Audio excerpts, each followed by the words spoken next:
தமிழகத்திற்கு மத்திய அரசு கொண்டு வரும் அனைத்து திட்டங்களையும் திமுக தடுத்து நிறுத்துவதாக பிரதமர் நரேந்திர மோடி குற்றம் சாட்டியிருக்கிறார்.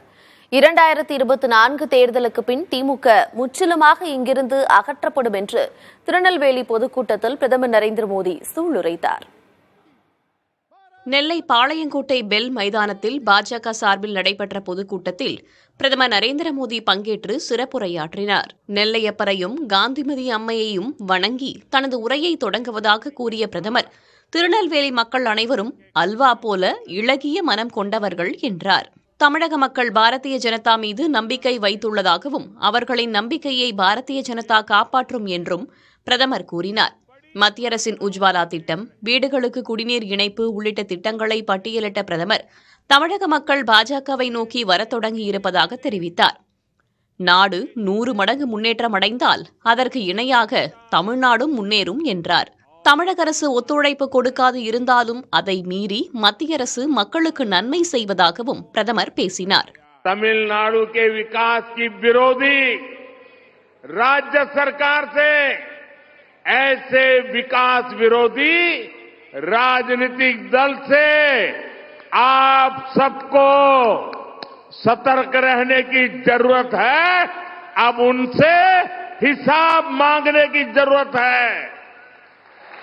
इन लोगों ने तमिलनाडु के विकास के नाम पर आपको खूब लूटा है.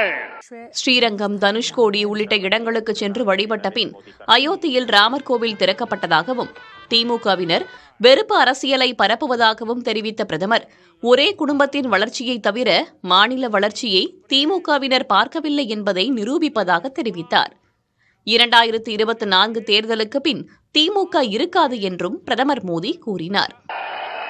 इन्होंने तमिलनाडु में इसरो लॉन्च पैड का क्रेडिट लेने के लिए चीन का स्टिकर चिपका दिया है. भाइयों बहनों, ये तमिलनाडु डीएमके के नेता, उन्होंने देखना अब संभव नहीं रहा, कुछ देख ही नहीं सकते हैं. और जो देख नहीं सकता है उसको क्या कहते हैं आपको मालूम है. திருநெல்வேலி, சென்னை வந்தே பாரத் வந்த பிறகுதான் உங்கள் பகுதியில் மிகப்பெரிய முன்னேற்றம் தொழில் வளத்திலும் போக்குவரத்திலும் ஏற்பட்டுள்ளது.